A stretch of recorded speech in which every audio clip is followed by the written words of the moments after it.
Hi, my name is Becca Mitchell. First and foremost, thank you for this outstanding opportunity to create this short video to tell you about myself, my experiences as an educator, and display my passion for teaching. In creating this video, my aim consists of two main goals. First, to provide background about who I am, both personally and professionally. And second, to demonstrate my ability to effectively integrate the Common Core state standards in the curriculum design process. To achieve this, let's jump to the end of my story first. Well, hopefully not the end, but where I am today. After that, we can circle back around so you understand how I got here. You know, take a short journey back through my important moments, inspirations, and achievements that got me here. So as it goes, 2 years ago, my husband and I embarked on a journey that commenced with a flight from Salt Lake City through San Francisco, then over the Pacific Ocean to arrive in Seoul, South Korea, which is where I am now teaching at Korea International School, or KIS for short. Let me tell you a little bit about KIS. It's a fully WASC accredited primary and secondary school located in Bundong District, just a few minute drive from Korea's capital city, Seoul. Well, depending on traffic. KIS is English speaking and its impressive curriculum is based on US standards. One really unique aspect of KIS is the students, teachers, administrators, and counselors and other staff come from far reaches of the world for a common purpose, creating a unique learning environment with high level of global awareness. Well, that's enough about the school for now. Let me tell you a little bit about my role at KIS. I'm a third grade teacher to a class of inspirational, creative, and dedicated students. Every morning I wake up energized for a new opportunity to create an engaging and impactful learning environment for them. Really, teaching is my passion and I can't imagine spending my days doing anything else. But before I dig too deep into what I'm up to now, let's jump back and take a quick journey of how I got here. I was raised in Salt Lake City. And like many Utahns, I enjoy spending time with family and friends, hiking, biking, skiing, gardening, and so much more. I love yoga, for which I completed a 200-hour registered yoga teacher training program. Whether it be by myself, my friends, or leading groups, I always find time in my week for a vinyasa. My passion for caregiving and child development is ingrained in my persona from being the oldest of 6 children in my family. Yep, 6. 2 sisters, twin brothers, and another brother to top it off. My husband Tom recently relocated to Santa Rosa to further his career. He is employed as a director of international sales for a scientific equipment and consumables company, CPI International. While I've always recognized myself as a caregiver, I didn't discover my true passion and destined career path as an educator until I had the opportunity to work as a first grade teacher aide. Before then, I considered many other service careers, such as nursing and social work.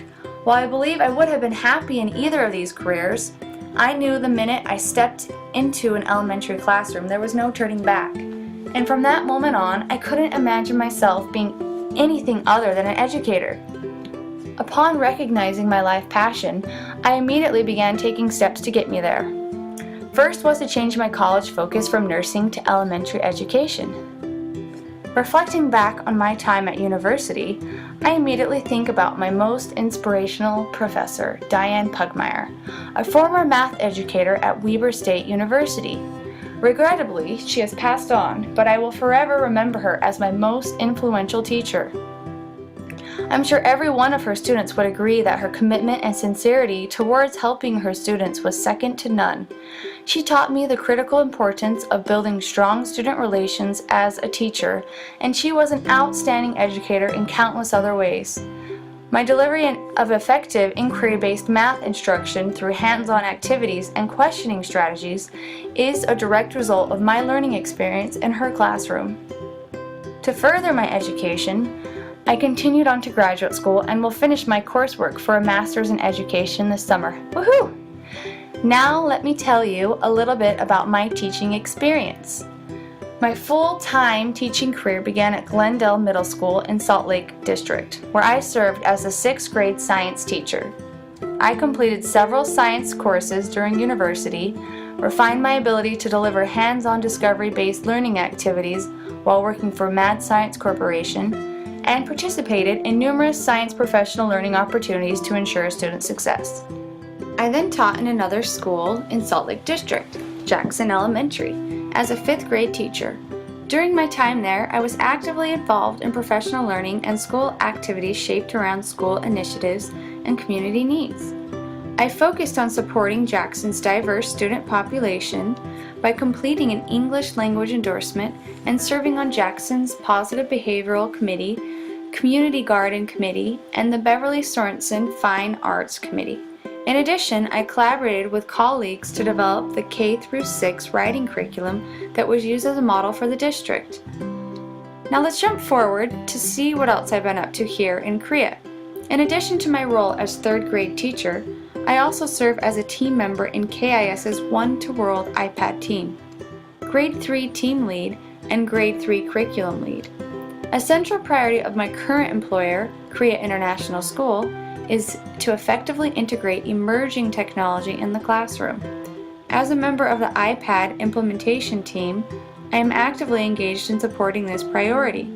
The team is composed of administrators, technology specialists, and a select number of classroom educators that continually collaborate to ensure effective implementation. I have acted as a facilitator for our grade level team in fully integrating tablet technology in the classroom. I frequently collaborate with technology specialists to share ideas, troubleshoot, review progress, and plan next steps. To further my expertise of educational technology, I attended the 21st Century Learning Conference in Hong Kong, the Google App Summit in Seoul, Beyond Laptops in Yokohama, Japan, and numerous other technology learning opportunities provided by internal technology specialists. In addition, I have led professional development sessions focused on effective use of tablet technology in the classroom. As the Grade 3 team lead and curriculum development lead, a few of my responsibilities include providing grade-level direction, facilitating weekly collaboration, communicating school-wide priorities, and leading the development, refinement, and alignment of our curriculum. This seems a good segue to address my second goal for creating this video. So let's jump into it. Developing curricula that is purposeful, engaging, relevant, and in alignment with Common Core standards requires a focused planning strategy. A framework that I employ to achieve this is Grant Wiggins and Jay McTighe's Understanding by Design Curriculum Development Framework. UBD for short. Our grade level team collaborates on a weekly basis to ensure we are being diligent and strategic in content and delivery. I will now take you through the 3 different stages of the UBD curriculum design process and what this looks like for me and my grade level team. Stage 1 is all about identifying desired results before planning anything else. Here, we can carefully evaluate standards and analyze what students should know, understand, and should be able to do. So how do we make this happen? To get started, we look at 3 different goals of student understanding. One being transfer of knowledge and skills. Here we consider what students should be able to do with their learning in their own lives now and in the future. Make meaning is goal 2. Here we look deeper into what specifically students should understand. In order to achieve this, we develop essential learning questions that support and prompt inquiry into the important ideas. Effective questioning not only causes relevant inquiry, but also provokes deep thought, discussion, and requires students to problem solve, support their evidence, justify answers, make connections, and so much more. Acquisition is goal 3. Here we look into the knowledge and skills students need to learn in order to reach long-term goals. Digging deeper, we look at both content and practice standards to determine what students need to know and the skills they need to successfully meet desired outcomes. Moving on, let's now look at stage 2 of the design process, assessment evidence. We begin this stage by analyzing what is and what isn't acceptable evidence. Then, as a team, we create a variety of assessments that help guide instruction, determine student understanding, and evaluate their development. The 6 facets of understandings including the capacity to explain, interpret, apply, shift perspective, empathize, and self-assess, serve as indicators of understanding. Relevant performance tasks are developed to allow students to demonstrate their ability to apply their learning in new and authentic situations. Before moving to Stage 3, we check relevance between Stages 1 and 2 by verifying assessments are in alignment with desired results. During the third and final stage, the learning plan, we consider how to support students in their development of understanding. To do this, we refer back to the 3 goals of understanding: acquisition, meaning, and transfer, to develop learning activities that ensure each learning goal is met. In developing learning activities, it's important to create multiple opportunities for students to actively construct meaning, apply learning, and draw inferences for themselves. To recap, the 3 basic stages of the UBD model are to first identify the desired results, then second, develop appropriate assessment evidence, and third, develop a learning plan that focuses curriculum and teaching on the development and deepening of students' understanding. Well, I hope this provided valuable insight about how I use the Understanding by Design curriculum development model to effectively implement Common Core standards in the classroom. Throughout my years as an educator, I have spent much time reflecting and refining my educational philosophy. For me, it's something that is continually evolving and refining.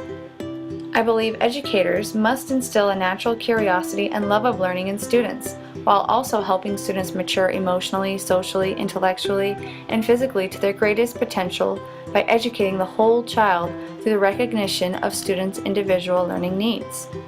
I believe effective lesson design and delivery of interdisciplinary instruction that engages higher order thinking provides purposeful and relevant learning experiences. Through this, students become self-directed learners, critical thinkers, effective communicators, collaborators, and responsible individuals that are globally aware. Furthermore, students gain an appreciation for education that leads to lifelong learning because it is personalized, relevant, and memorable. With all that said, I want to thank you for this opportunity and thank you for watching this video to learn about my background and experience. I look forward to the opportunity, should it be offered, to become a valuable member of the WA District team. I sincerely hope we have the opportunity to work together. Stay tuned to see me in action teaching a math lesson developed using the Understanding by Design model.